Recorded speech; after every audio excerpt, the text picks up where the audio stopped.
You've looked up at the night sky before, maybe from your rooftop, maybe through a window, maybe from somewhere quiet where the city lights finally let go. Above you, the stars seem scattered, almost random, tiny dots of light. Beautiful, yes, but also distant, silent, cold. And yet, in that silence, you're staring into everything that ever was and ever will be. The light reaching your eyes right now has been traveling for years. Some of those stars died long before humans learned to write.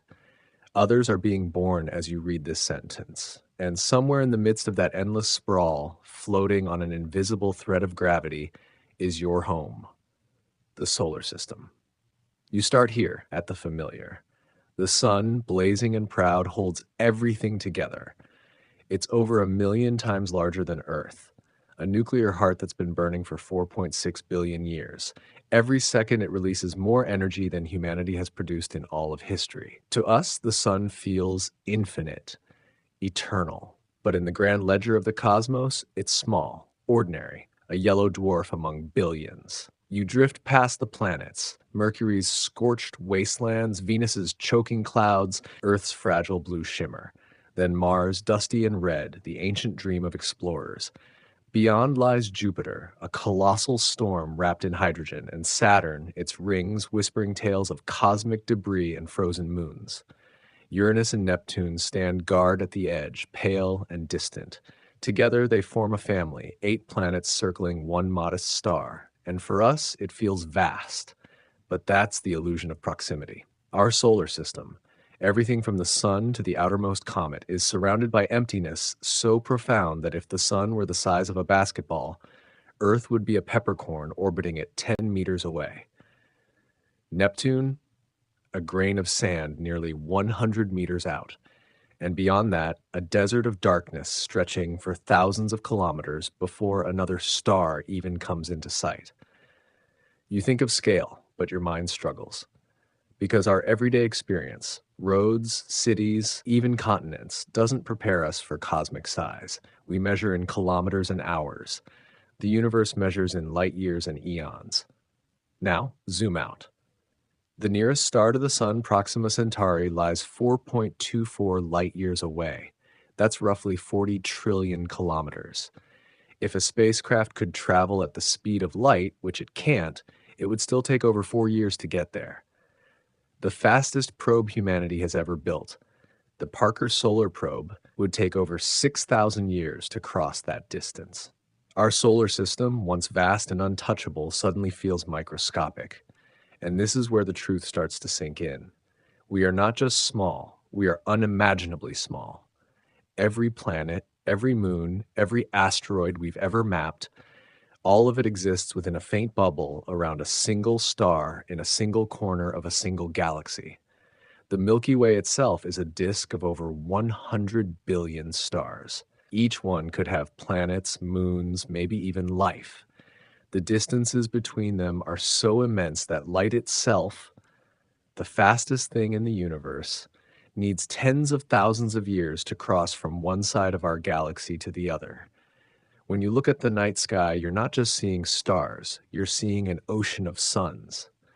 Each one could be someone else's solar system, with its own version of Earth, its own story of life, its own civilizations wondering the same thing. Are we alone? And yet the Milky Way is just one of billions of galaxies drifting through space.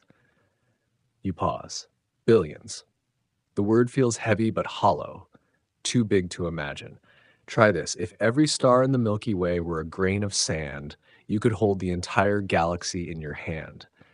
Now imagine every galaxy as another handful of sand, and the entire observable universe would be a beach stretching beyond the horizon.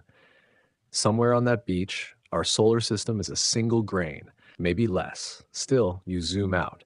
You move through the intergalactic void, where even light can take millions of years to find the next island of stars. The emptiness feels endless. Yet in that darkness lies something extraordinary, a monster of gravity, a cosmic engine, a light so powerful it outshines entire galaxies. A quasar, and among them all, one reigns supreme, Ton 618. Ton 618 isn't just big, it's beyond comprehension. At its center lies a black hole so massive that it defies the language we use to describe anything else. Over 66 billion times the mass of the sun. If you replace the sun with Ton 618's black hole, its event horizon, the point of no return, would swallow every planet, every moon, every trace of the solar system, and still have room to spare. But you'll get there soon. For now, you linger on the edge of what you know. The solar system hums quietly behind you, a fragile haven of light in a universe that doesn't seem to notice it exists. The thought is humbling and a little haunting. How can something so vast be so indifferent? How can we, so small, even begin to comprehend our place here? And yet, you do, because this is what humans do. We look up, we wonder, and we reach. You take one last look at the sun. To your eyes, it's bright and eternal. But compared to what lies ahead, it's a flickering ember, a single drop in the cosmic ocean. The journey beyond home. You leave the solar system behind. The planets fade into the darkness like distant memories, swallowed by the black sea of interstellar space. The sun, once so overwhelming, shrinks until it's nothing more than a pale star among billions. You can almost reach out and cover it with your fingertip. You're crossing a boundary now, the heliopause, where the solar wind surrenders to the pressure of the interstellar medium. This invisible frontier marks the end of the sun's dominion. Beyond it, the stars belong to no one. You're adrift in the galaxy's wilderness. And suddenly you understand what distance really means. The emptiness between stars isn't like any void you've known. It's not silence. It's the absence of everything. For every grain of sand that represents a star, there are miles of pure nothing between them. If you traveled for years at the speed of light, you'd still find yourself surrounded by darkness, with stars twinkling in every direction, each one an unreachable dream. You turn your gaze toward Proxima Centauri, our nearest stellar neighbor, 4 light years away. It feels close when you say it, but that's over 40 trillion kilometers, a gulf so wide that even our fastest spacecraft wouldn't cross it in 100 lifetimes. Humanity's entire history, every empire, invention, and revolution could pass, and that distance would remain untraveled. Proxima is small, a red dwarf, faint and cool. Around it orbits a world called Proxima b, a rocky planet slightly larger than Earth. It sits in the star's habitable zone, the region where liquid water could exist. For a moment, you wonder, could someone be standing there looking back at our sun, wondering the same thing? Maybe, or maybe it's just a frozen rock, silent and dead, circling a dim ember in the dark. That's the mystery of space. For every world that could cradle life, countless others drift empty and forgotten. As you glide farther, the Milky Way begins to reveal its structure. From afar, it's a vast spiral, arms made of dust, gas, and stars coiling around a glowing heart. You can almost trace the Orion arm where the sun resides, just a tiny filament among the billions. To you, the galaxy looks calm, almost serene. But that's an illusion. Inside, stars are being born and dying every moment. Massive suns explode in supernovae, scattering the elements of life, carbon, oxygen, iron, into the void. From those ashes, new stars ignite, new planets form. The universe rebuilds itself endlessly. It's strange, isn't it? The same violent events that tear stars apart also create the atoms in your body. The calcium in your bones, the iron in your blood, they were forged in ancient stars long before the Earth existed. You're not just looking at the cosmos, you're made of it. A walking piece of the universe observing itself. But for all its beauty, the galaxy also hides monsters. At its center lurks a supermassive black hole, Sagittarius A Sti. 4 million times the mass of the sun. It's invisible. Of course, black holes don't shine, but you can see its influence. Stars orbit it at unimaginable speeds, some whipping around the invisible point so fast they complete a full revolution in just a few years. That's the power of gravity at its most extreme. You might think Sagittarius A Sti is enormous. It is, but it's just one of many. There are galaxies with black holes 100, 1,000, even 10,000 times more massive. They sit at the centers of quasars, those brilliant cosmic beacons that can outshine entire galaxies. Toen 6 and 18 is one of them, the king of them. Before you get there, you must first understand the scale of the universe itself. The Milky Way, vast as it seems, is only one galaxy in the local group, a small cluster of about 50 galaxies, including our nearest neighbor, Andromeda. It's heading straight for us, by the way. In 4 billion years, the two will collide. When they do, stars will weave through each other like ghosts, and the night sky will bloom with rivers of light. Yet even that epic event will happen in silence. No explosions, no sound, just the graceful merging of two great spirals becoming one. You travel beyond the local group now, into the Laniakea supercluster, home to over 100,000 galaxies. It stretches across 500 million light years, a region so vast that the human mind can't hold it. Every pinprick of light you see is another galaxy, each with billions of suns, each with the potential for life, stories, and dreams we'll never know. Then it hits you. Everything you've ever known, all of human civilization, every word, every song, every heartbeat, exists within a fraction of 1 pixel in this endless expanse. From here, even the entire Milky Way seems small. And somewhere out there, beyond the distant clusters and veils of cosmic dust, something impossibly bright flickers, a quasar shining with the energy of trillions of stars. That's where you're headed, to Ton 618. But before you reach it, you pass other quasars, ancient, powerful remnants of a younger universe. They're time machines, really. When you look at them, you're seeing light that left billions of years ago, long before the Earth even formed. Each one tells a story of a universe still finding its shape, still burning with raw creation. You can almost feel the timeline collapsing. The past isn't back there. It's out there, written in light still traveling toward us. Every star you see is a memory, every photon a messenger from a moment long gone. You aren't just crossing space, you're crossing time itself.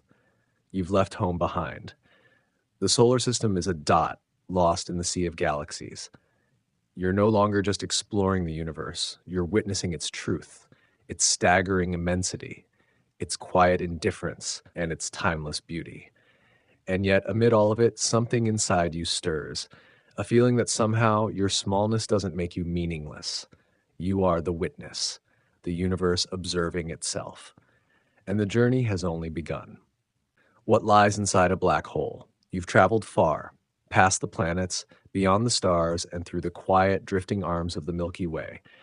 But now you're approaching something different, something that doesn't shine, doesn't reflect, doesn't even exist in the way we understand existence. You're approaching a black hole. At first, there's nothing to see, just an absence, a circular wound in the fabric of space. Around it, a furious disk of light swirls at incredible speed. Gas and dust spiral inward, heating up as they fall. You're looking at the accretion disk, where matter burns with the brightness of millions of suns before vanishing forever. This is Sagittarius A Sa, the supermassive black hole at the heart of our galaxy. It's small compared to others, only 4 million times the mass of the Sun, but its presence commands everything around it. Stars orbit it like moths circling an invisible flame. The closer they get, the faster they move. If you were standing near one of them, you'd feel it, a pull stronger than anything you can imagine. A force that bends space itself, that stretches time into something unrecognizable. Here, gravity isn't just strong, it's absolute. You watch as a star drifts too close. It stretches, twists, then tears apart in a cosmic tidal wave. Streams of gas spiral inward, glowing hotter and brighter until they cross the event horizon, the ultimate boundary. Beyond that point, no light, no signal, no memory escapes. Even time itself has no meaning there. The universe ends not in fire, but in silence. You might wonder what happens inside. Every theory breaks there. According to Einstein, everything that falls in is crushed into a single point, a singularity where density becomes infinite and the laws of physics collapse. It's the universe's blind spot where logic and mathematics surrender, but not everyone agrees. Some physicists think that inside, space folds into another region of the universe. Others believe that black holes could lead to new realities entirely, a bridge to somewhere else. No one knows because no one can ever return to tell us.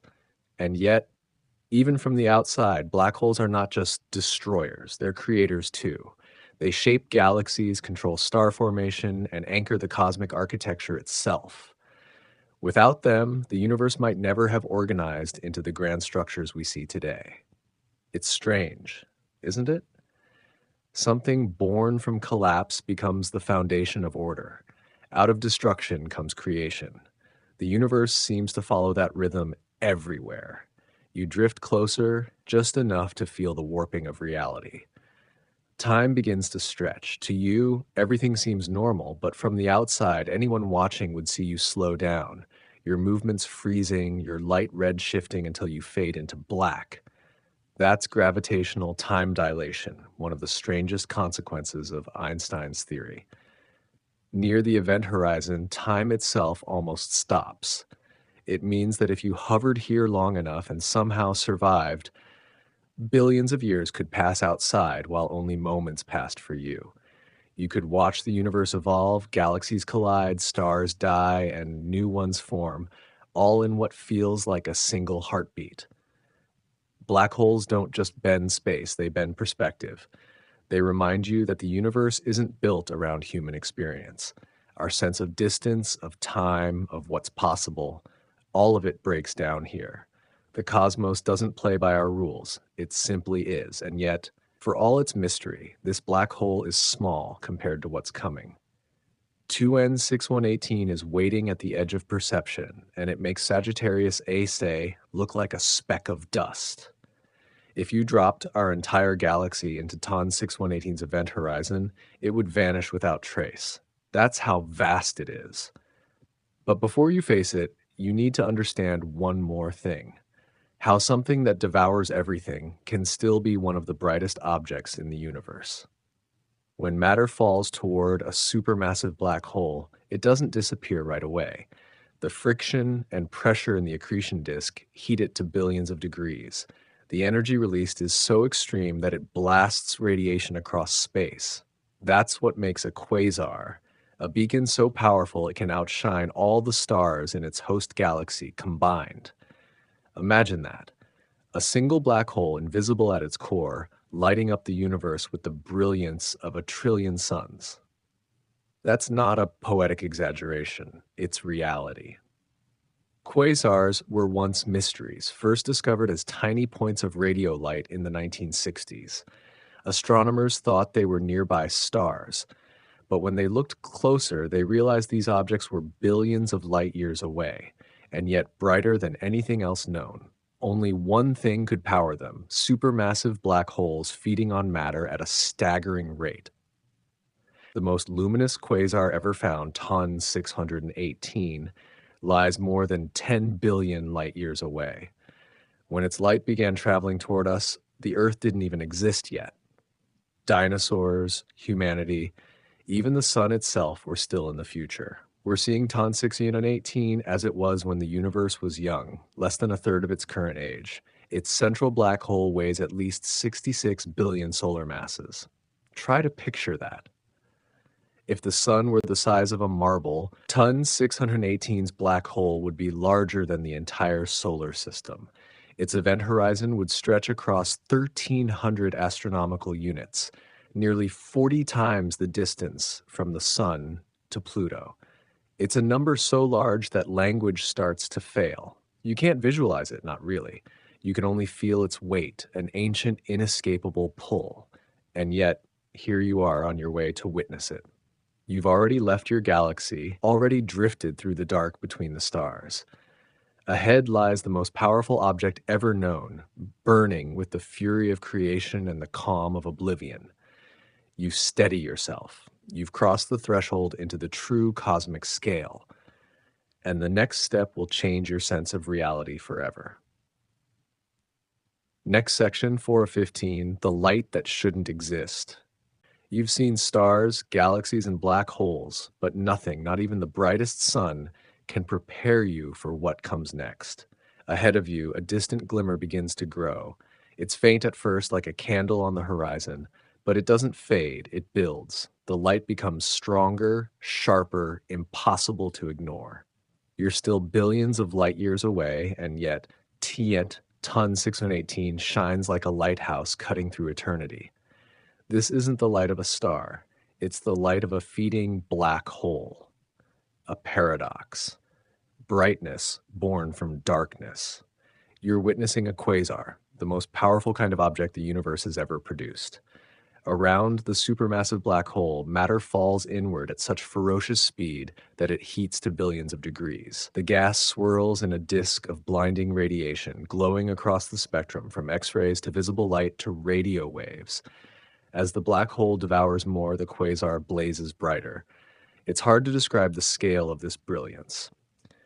Ton 618 radiates more energy every second than trillions of suns combined. If it were placed in our galaxy, it would outshine the entire Milky Way, and then some. Its glow would erase the night sky. Earth's atmosphere would ignite. It's that intense. And yet, what you're seeing right now is ancient. The light from Ton 618 began its journey over 10 billion years ago, long before our planet formed. The universe was still young. Galaxies were still colliding and forming. You're not just looking at distance, you're looking at time. This is what the cosmos looked like when it was still writing its first chapters. As you draw closer, the quasar's scale becomes almost unbearable.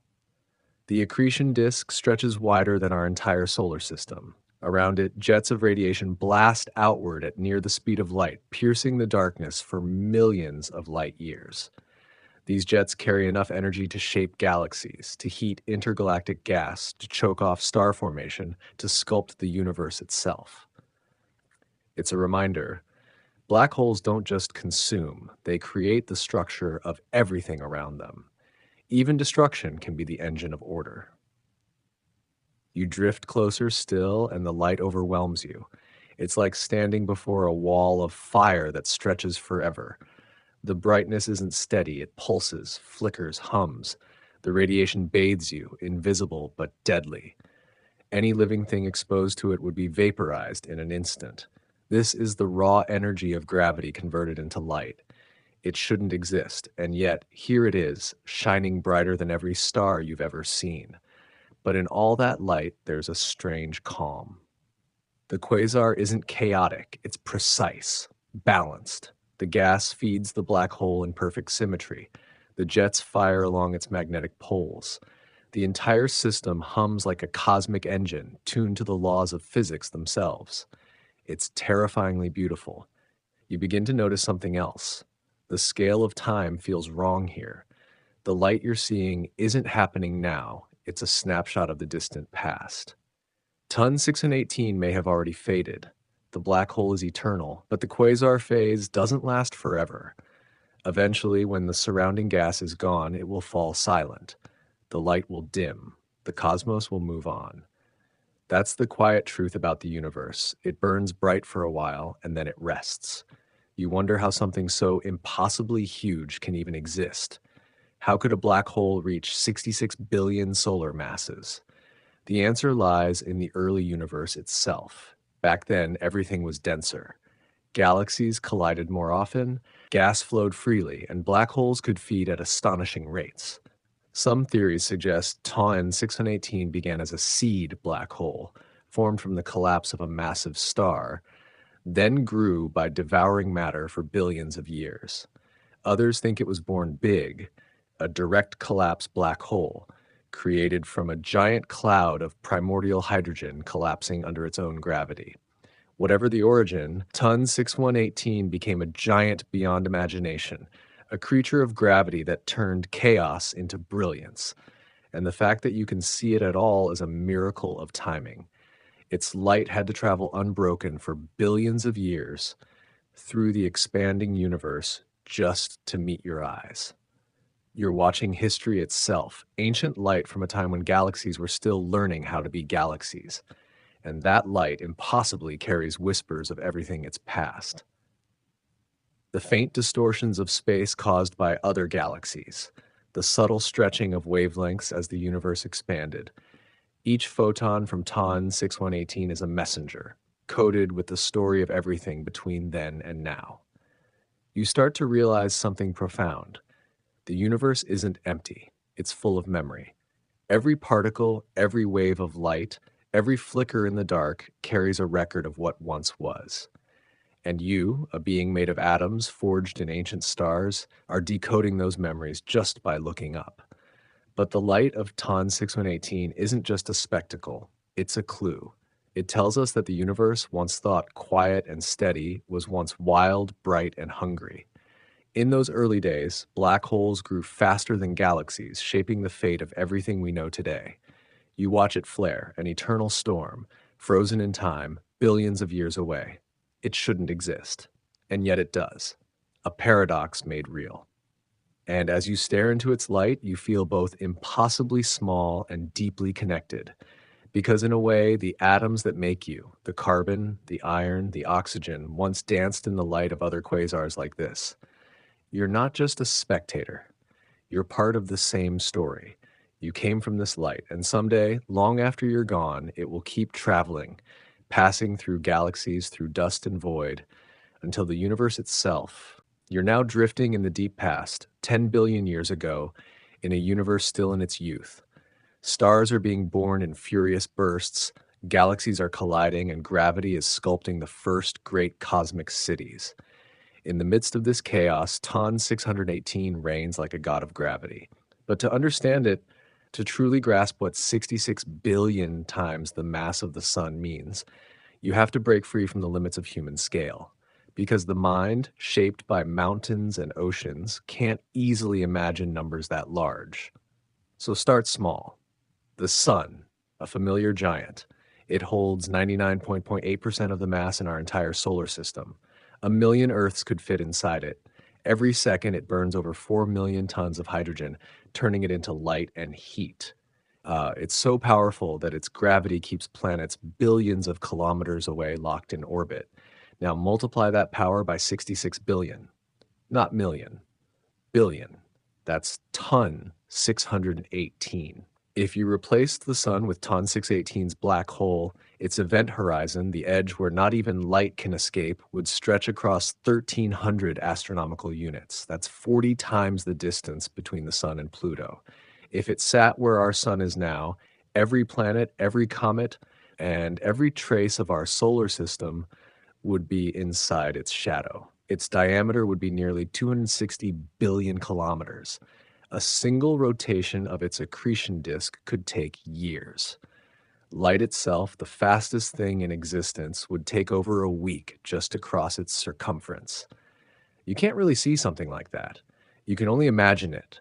The invisible sphere surrounded by a halo of fire and radiation, devouring everything in its reach, shining across the cosmos with the power of trillions of stars.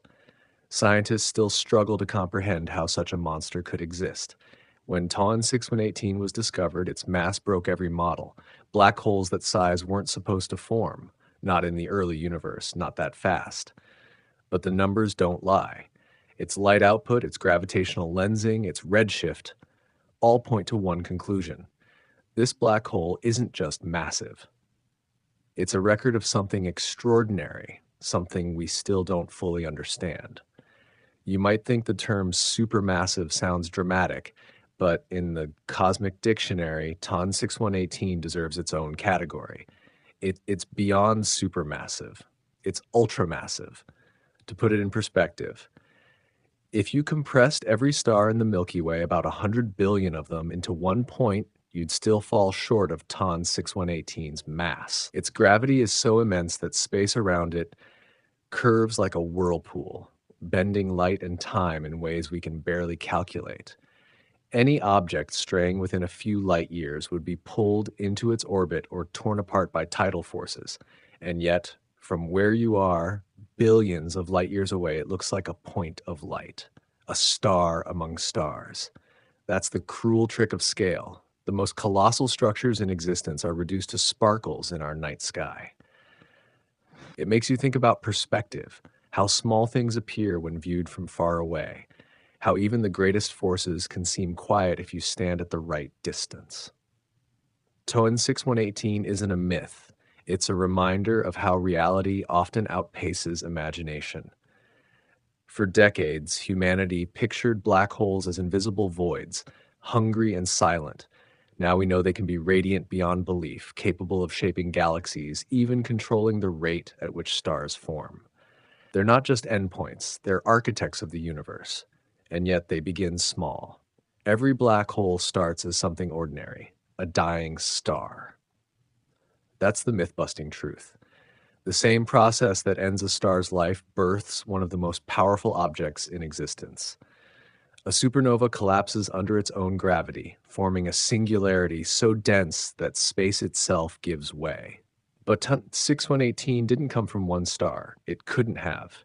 It's too massive, too ancient. It must have fed on galaxies, merging, devouring, and growing for billions of years. Each collision gave it more material, more gravity, more light, until it became what it is now, a cosmic titan, frozen in the sky, still feeding, still glowing. If you could orbit it safely, hypothetically, in a region far enough to avoid destruction, you'd see something you'd never forget. The entire sky would be split in half, one side blazing with the distorted glow of the accretion disk, the other consumed by perfect darkness. Stars behind it would twist and multiply, their light bent around the black hole's edge in arcs and rings. Space itself would appear warped like glass under pressure. It wouldn't look real, but it is.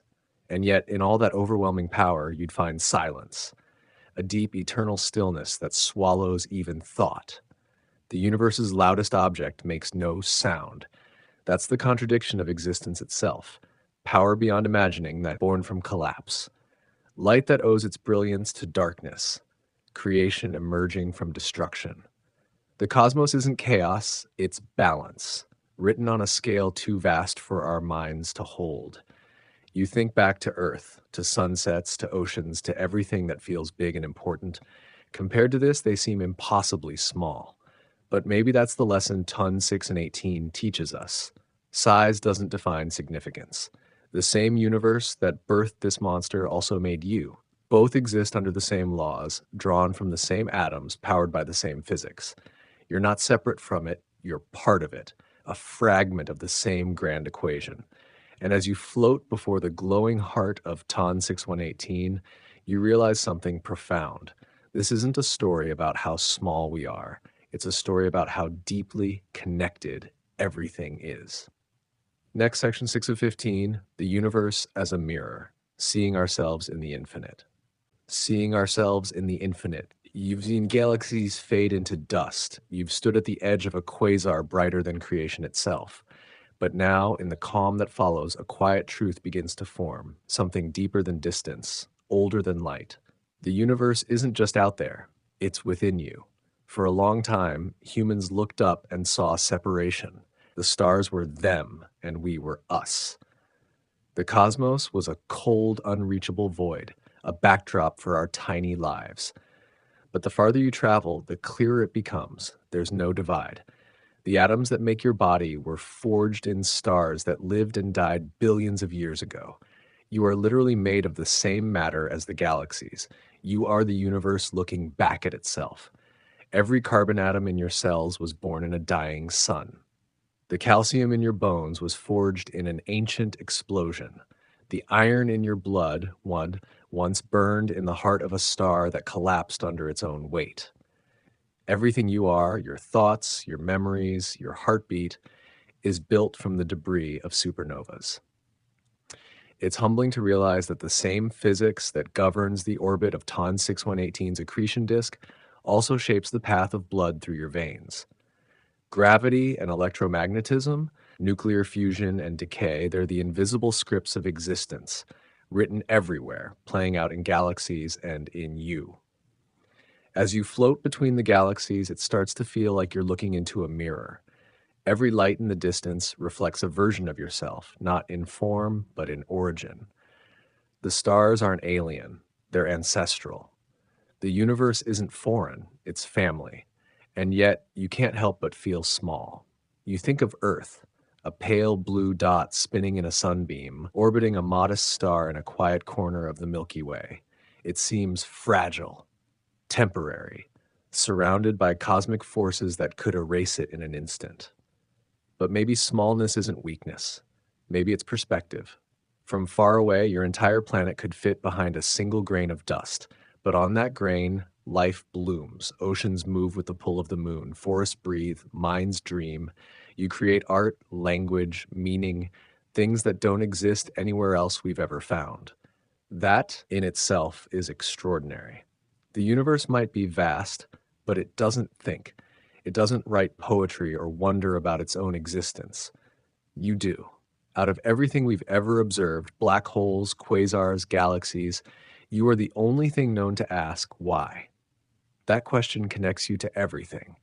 It's what drives science, philosophy, and faith. It's what makes humanity reach for the stars, build telescopes, and name constellations after myths. The need to understand is the same instinct that once made our ancestors look up from campfires and wonder what those distant lights meant. You realize as you drift farther from home that the universe isn't a cold, indifferent expanse. It's a reflection of our own desire to know. Every discovery, every measurement, every image we take of deep space brings us closer to understanding ourselves. Still, the scale remains overwhelming. From here, the Milky Way is a thin ribbon of light curling across the dark. Its stars blur into a faint mist, billions merging into one. And beyond it, other galaxies stretch outward in all directions, each one filled with its own stories, its own possibilities. You begin to understand why ancient civilizations built temples aligned with the stars. They weren't just observing, they were connecting. They saw the same sky we do, the same patterns, the same questions. The difference is, we now know how truly far it all goes. The light of TON 6118 that reaches your eyes now left its home before Earth existed. By the time it arrived, entire species had evolved and vanished. Civilizations had risen, fallen, and been forgotten. That single photon's journey outlasted everything we call history. And yet you caught it. Proof that the universe remembers, even when we don't. You realize something else too. If someone on a planet orbiting a distant quasar looked back toward us, they'd see a young universe. Maybe they'd see our sun forming or the first oceans gathering on Earth. To them, we'd be ancient light. It's all about perspective. What we call the past, someone else might still be watching unfold. The universe doesn't keep time the way we do. It holds every moment at once, spread across the sky. You look again at the glowing halo of TON 6118 and feel something familiar. Its energy, its hunger, its rhythm, it all feels like a reflection of life itself. Constant motion, endless transformation, birth and death in perfect balance. That's when you understand. We search the universe for meaning, but maybe the meaning has been there all along. The cosmos isn't telling you how small you are, it's showing you that you belong. That everything, from the smallest atom to the largest black hole, follows the same eternal pattern. We are not spectators in a vast, uncaring void. We are participants in the same story, born from stars, moving through time, bound by gravity, and lit by the same cosmic fire. And somewhere, out in the dark, that fire burns on. TON 618's light continues to travel, ancient, unstoppable, reminding you that even in the infinite, there's connection. You've looked into the abyss, and what looked back wasn't emptiness, it was everything. You're still drifting through the dark, but something begins to shift. Until now, space has felt like distance. Vast, immeasurable, but still space. Then, as you look farther, you realize it's not just about how far away things are. It's about how long ago they were. Every direction you look, you're not seeing the present, you're seeing the past. The light from the moon takes just over a second to reach you. From the sun, 8 minutes. The nearest star's light travels more than 4 years before it touches your eyes. And TON 618, that light left its home 10 billion years ago when the universe was young and chaotic, before Earth was even a thought. You're not looking across space, you're looking through time. Each photon is a message from a moment long gone, a relic of what once was. When you gaze at TON 6118, you're seeing a memory frozen in light. That's the universe's secret. Nothing you see is happening now. The stars we make wishes upon may already be dead. The galaxies we photograph might have changed beyond recognition. The night sky isn't a window, it's an archive. You begin to think about light differently. On Earth, it's warmth, it's color. It's the thing that wakes you up in the morning. But out here, light is history. Every beam that passes your face carries the echo of a beginning, the fingerprint of time itself. It's strange, isn't it? You can never see the universe as it is, only as it was. You can never look at the present cosmos, only its ghost. The farther you look, the older the universe becomes. This is where space stops being just a physical thing and starts becoming something else. A record, a story still being told at the speed of light. You glance back toward the Milky Way, now only a faint shimmer. Its stars whisper across millions of years. Some of that light began its journey before mammals even existed. It's humbling, realizing that the entire span of human civilization, all of recorded history, is barely a flicker compared to the time it takes for light to cross the galaxy. And yet, light never truly dies. Even after a star fades, its photons continue to drift forever, carrying the memory of its existence. The universe remembers everything, even the things that no longer are. You can almost feel the irony. In a cosmos ruled by gravity and decay, light is the closest thing there is to immortality. It keeps moving, unbothered by time, untouched by distance, crossing the unimaginable to tell us where we came from. But even light has limits. No matter how fast it travels, it can't outrun the expansion of the universe. Space itself stretches faster than light can move through it, creating horizons that can never be crossed. Beyond a certain point, galaxies slip away from us forever, their light stretched thin until it fades into invisibility. They're still out there, but we'll never see them again. That's the cruel beauty of the cosmos. It shows us just enough to fill us with wonder, then hides the rest behind the curtain of physics. You think about TON 6118 again. That monstrous black hole devouring matter faster than imagination allows. One day, its light will fade too. As the universe continues to expand and cool, even quasars will disappear. Their brilliance will redshift into darkness, leaving behind only silence. And someday, if there are eyes left to see, they'll look up and find an empty sky, a universe gone dim, where even the nearest galaxies have slipped beyond reach. It's a hard truth, but it's also what makes this moment, your moment, so rare. You live in a time when the universe is still visible, still glowing, still speaking. You exist in the narrow window where creation's light can still be seen before it fades forever into the black. You are alive during the era of light, and maybe that's why humans look up at the stars with such fascination. Somewhere deep inside, we sense what's coming, that this brilliance won't last forever. The universe is telling its story now, and you just happen to be here to hear it. When you look at TON 6118, you're not just seeing a distant object.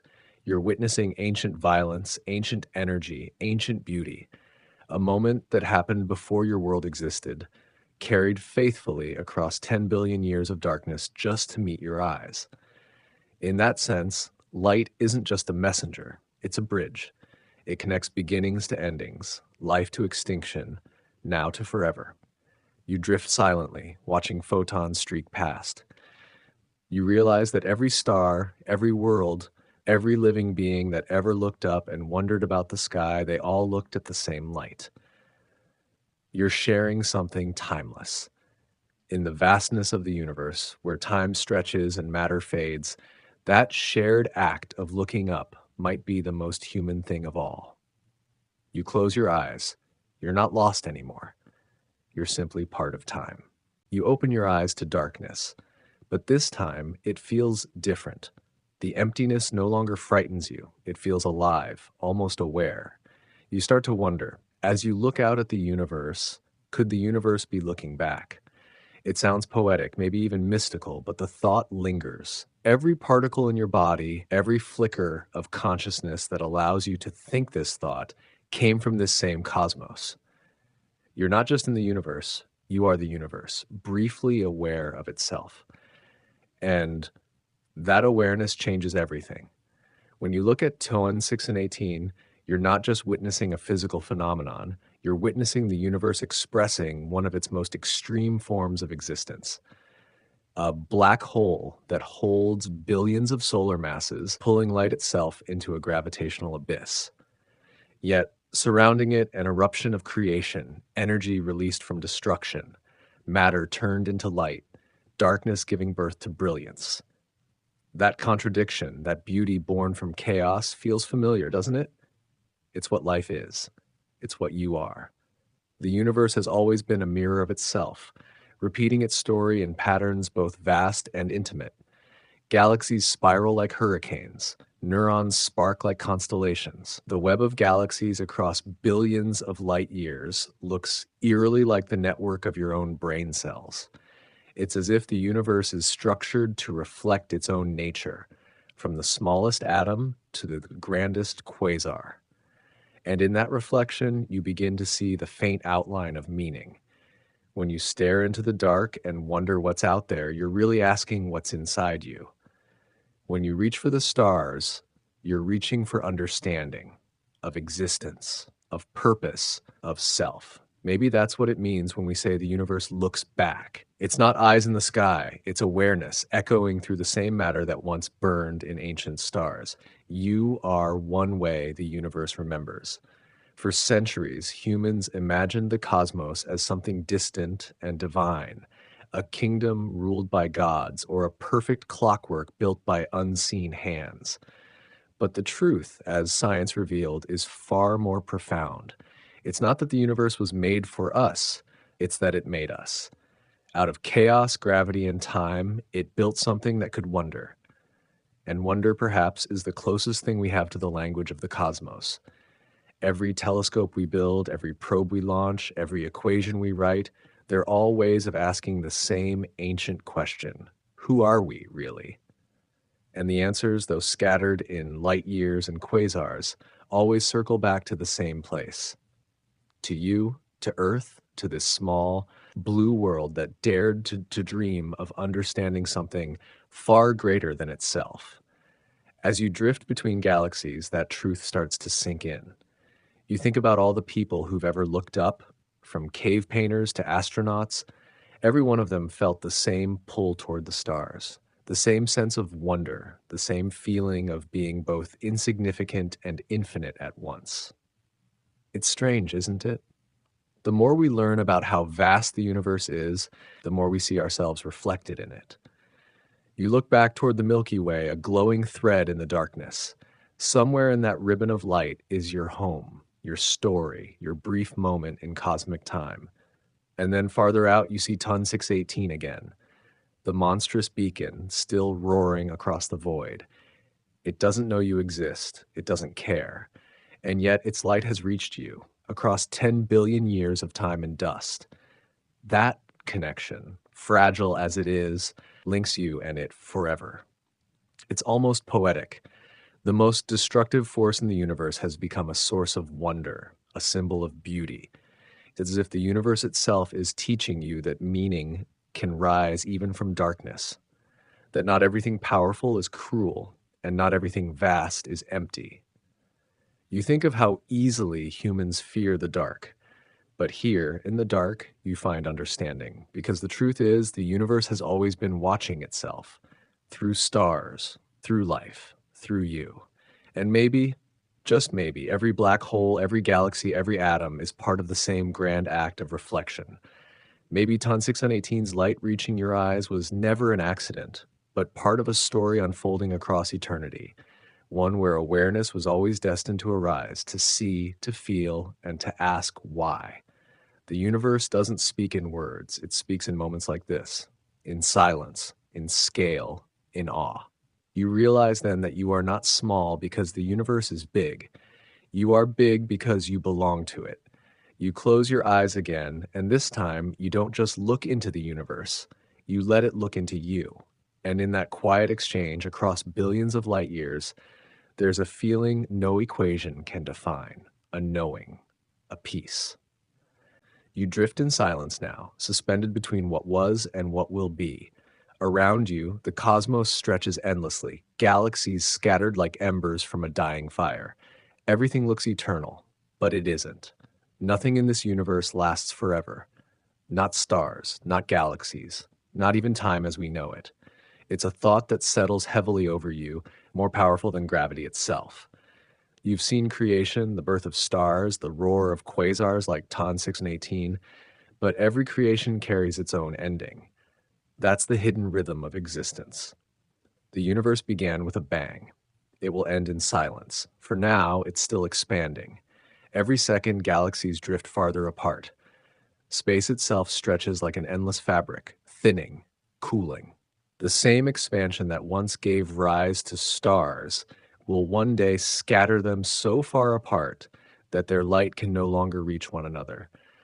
There will come a time when the night sky goes dark, not because the stars have vanished, but because their light has been stretched beyond visibility. The universe will become vast, cold, and lonely. Physicists call it heat death, a misleading name because it doesn't burn. It freezes. In that distant era, all the fuel for creation will be spent. No more stars will form. The last red dwarfs will flicker out, leaving only black dwarfs, cold remnants of what once blazed with fire. Galaxies will fade like ghosts, their light swallowed by time. Even black holes, the titans of gravity, will not survive. Over unimaginable timescales, they'll slowly evaporate through Hawking radiation, releasing the last whispers of energy back into the void.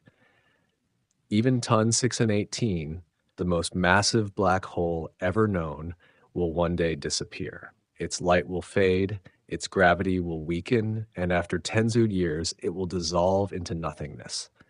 Everything ends, even the monsters of creation.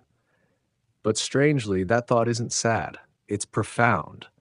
It means that everything you see, everything you know, everything you love exists in an era of something, an era of warmth, color, and light. You're living in a universe that's still young, still vibrant, still singing. You are part of its golden age. In the far future, the universe will be silent. But now it still tells stories. The light of stars, the hum of radiation, the gentle pull of gravity.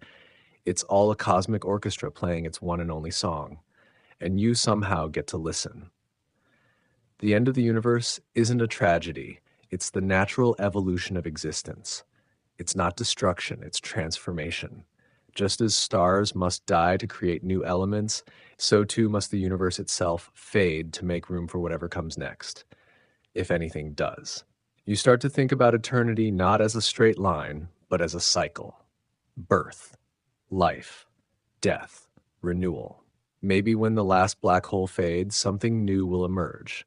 Maybe in the cold silence, the seeds of another Big Bang will stir. The laws of physics whisper possibilities. Quantum fluctuations, tiny and random, could spark again. A ripple in the vacuum might ignite, and giving rise to another universe, a new beginning from the ashes of the old. And in that newborn cosmos, there might be another star, another planet, another mind wondering how it all began. You smile at the thought. The universe doesn't end, it transforms. It keeps creating meaning, again and again, even if no one is left to see it. You think of Ton 618 once more. Right now, it's still burning bright in the darkness, devouring, glowing, roaring across space. But even it, in its power, is bound by time. It's a reminder that nothing escapes eternity's weight, not even giants. You look around at the galaxies, each one a fragile moment between beginning and end. You start to understand that the universe's beauty isn't in its permanence, it's in its impermanence. Everything that exists is temporary, and that's what makes it precious. A sunset, a heartbeat, a star's final light. They matter precisely because they don't last. If the cosmos is a story, then you are living in its most vibrant chapter. A brief, luminous paragraph between the chaos of birth and the silence of eternity. You realize then that eternity isn't something to fear, it's something to honor, because it means that for one fleeting moment, the universe was alive, and you were here to see it. You breathe. You feel small again, but not in a hopeless way. Small like a note in a symphony. Small like a heartbeat in a cosmic song that spans forever.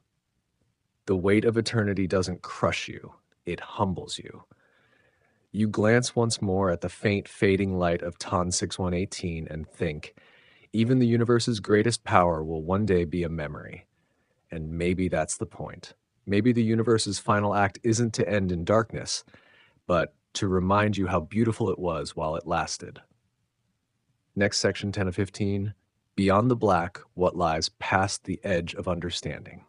You've seen the stars die, you've watched galaxies fade, you've imagined the end of time itself, but now, drifting in the eternal quiet, a question begins to form, one so old, so simple, it feels like the heartbeat of existence itself.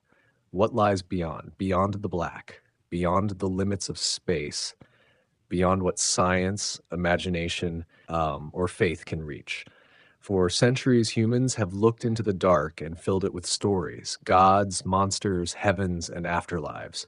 Every civilization has stared into the unknown and given it a name, because it's in our nature to turn mystery into meaning.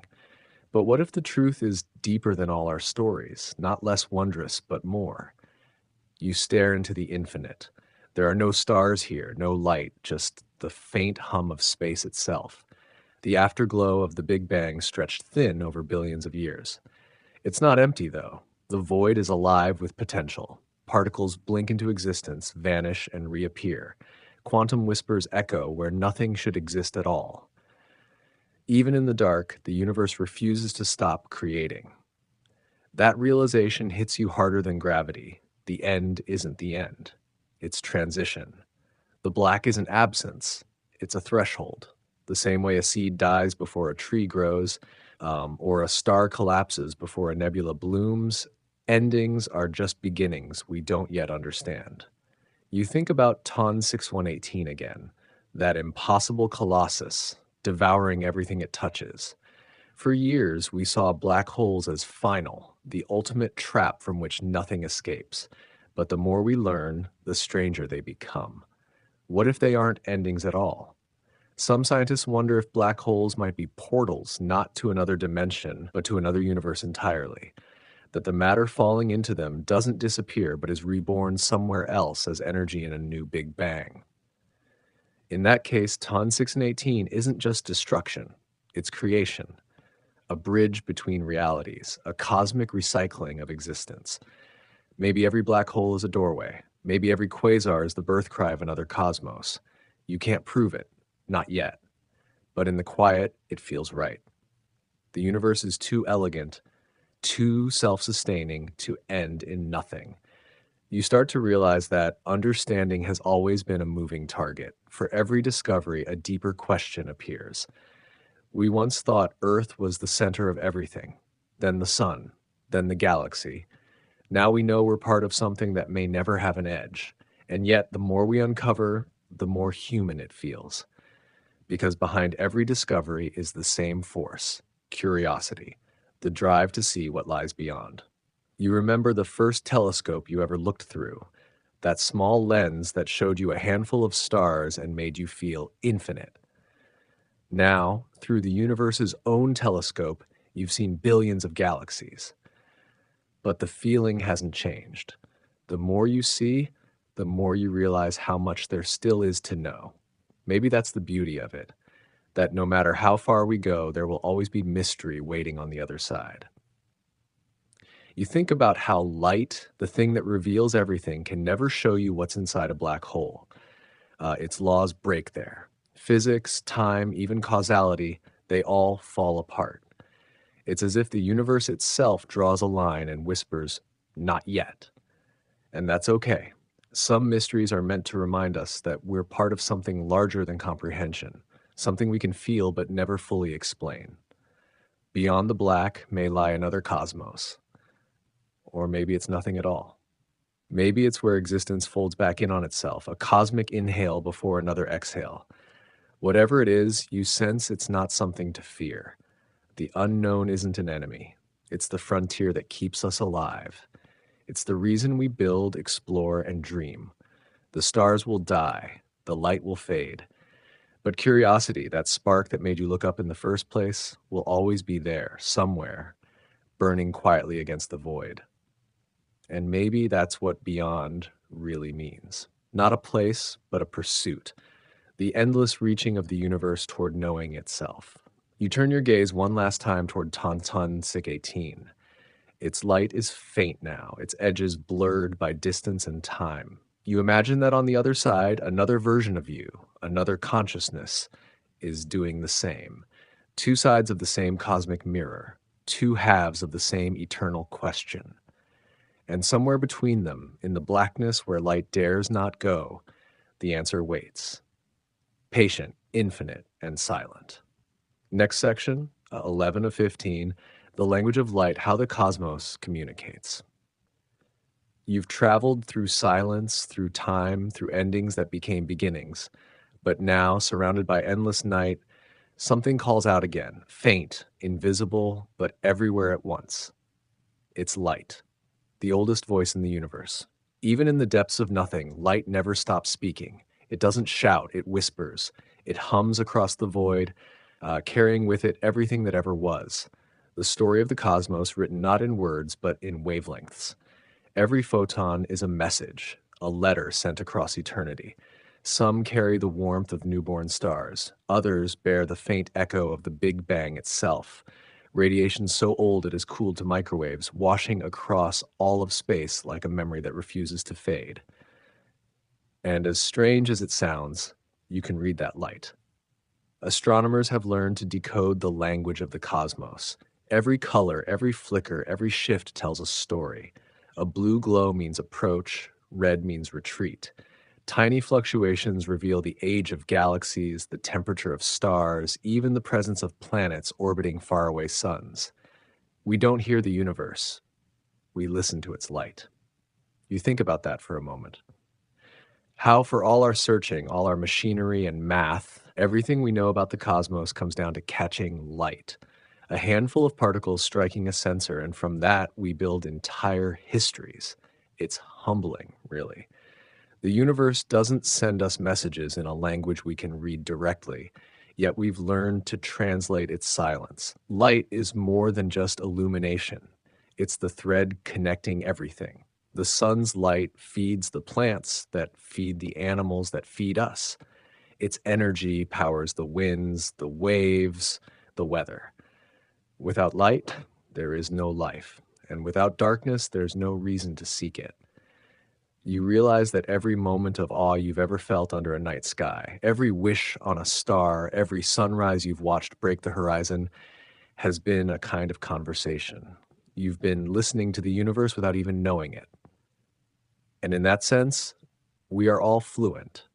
From ancient fire watchers carving constellations on cave walls to modern scientists reading data from space telescopes, it's the same instinct, the same need to understand the signals hidden in the glow. You think of the first humans who noticed that stars move with purpose, that their patterns repeat. They didn't have telescopes or formulas, just eyes, curiosity, and patience. But they were the first to realize that light has rhythm, and rhythm has meaning. Thousands of years later, we're still following that rhythm, tracing starlight back to its origins, unraveling the universe one photon at a time. You glance toward Ton 618 again, its light faint but fierce. 10 billion years in transit, and it still carries the signature of what it once was.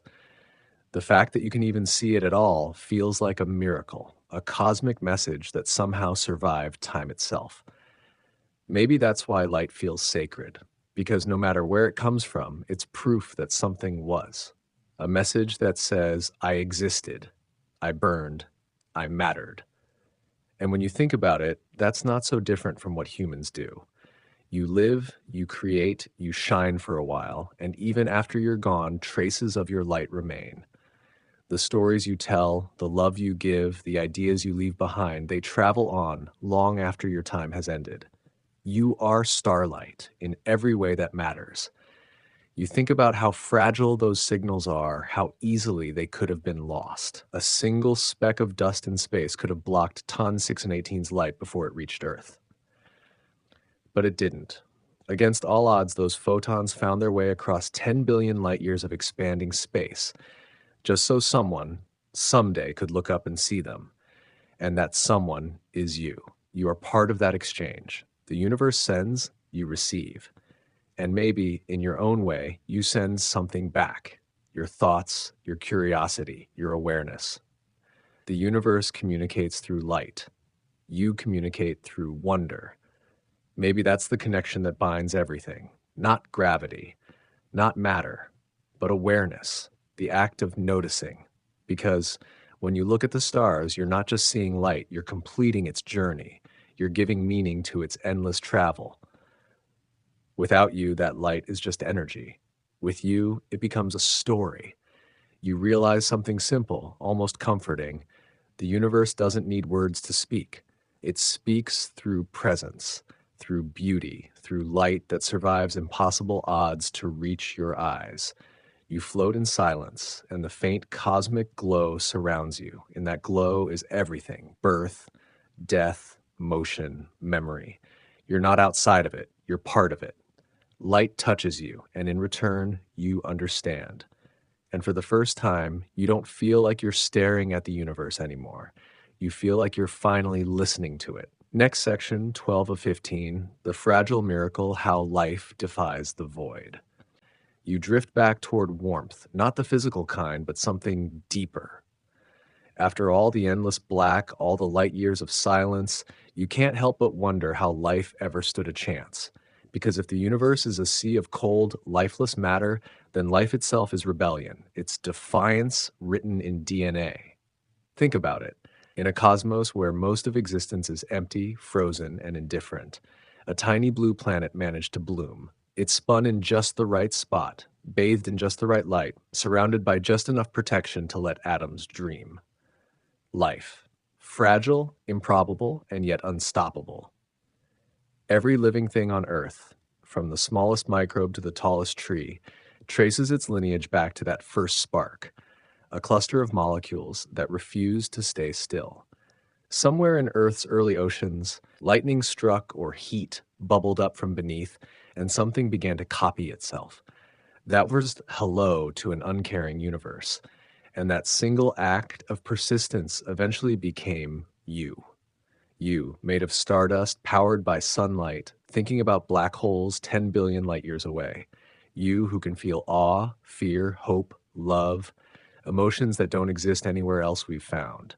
You whose heartbeats are powered by fusion that started in the core of long-dead stars. When you look at the universe, you might think it's vast and eternal, but in truth, life is the real miracle. Space doesn't create life easily. It resists it. It crushes, freezes, radiates, and erases. Yet somehow we are here. You think about Earth again, that fragile world you left behind in thought, a thin crust of rock wrapped in air, floating in darkness. If the sun's warmth shifted by just a few percent, the oceans would boil or freeze. If Jupiter didn't exist, countless asteroids might have shattered our fragile world long ago. It's like the entire solar system is a delicate arrangement designed for life to barely hold on. And maybe that's the point. Life doesn't need comfort. It needs possibility. Even in the harshest corners of Earth, in volcanic vents, frozen tundras, acidic lakes, life adapts. It endures. It changes form but not spirit. That same resilience might exist out there too.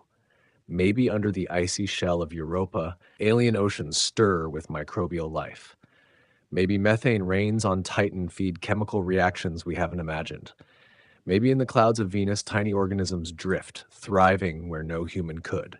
We've spent centuries asking, are we alone? But maybe the real question is, are we rare? Because if life can exist here against all odds, then perhaps the universe is teeming with it, waiting quietly, hidden beneath ice, dust, or fire. And if that's true, then we aren't an exception. We're a continuation. Still, even if we are alone, there's beauty in that too. Because loneliness implies awareness. It implies someone looking. You think about how humans have spent generations searching the sky for signals, hoping to find a mirror, someone else staring back, wondering the same thing. Maybe no one's answered yet, but that doesn't mean they never will. Maybe it's just too soon. The universe is young, after all. For all its 13.8 billion years, it's barely taken its first breath. Civilizations could rise and fall before their light ever reaches us. Maybe right now, there's someone on a distant world pointing a telescope toward Earth, squinting at our sun, wondering if anyone lives here. That thought fills you with something unexpected, not fear, but connection. Because even if we never meet, the fact that others might exist means we share this miracle. The same atoms, the same physics, the same longing to understand. And that's enough. The more you think about it, the more you realize life isn't a fluke. It's the universe expressing itself in the most intricate way possible. Matter evolved to observe itself. Stars gave rise to consciousness. When you laugh, cry, create, or dream, you're doing what the cosmos cannot, reflecting. You're the universe waking up and asking, what am I? And maybe, just maybe, that's why life matters so much. Because in a universe ruled by gravity and chaos, life brings something new, meaning. It doesn't matter if TON 618 swallows galaxies. It doesn't matter if the sun burns out one day. For now, in this tiny corner of space, something extraordinary happened. The universe learned to look back at itself, through your eyes. You exhale softly. The thought feels heavy, but comforting. You might be small, but you are also proof that existence itself can think, can feel, can care. And maybe that's the universe's greatest secret. It doesn't just exist, it experiences.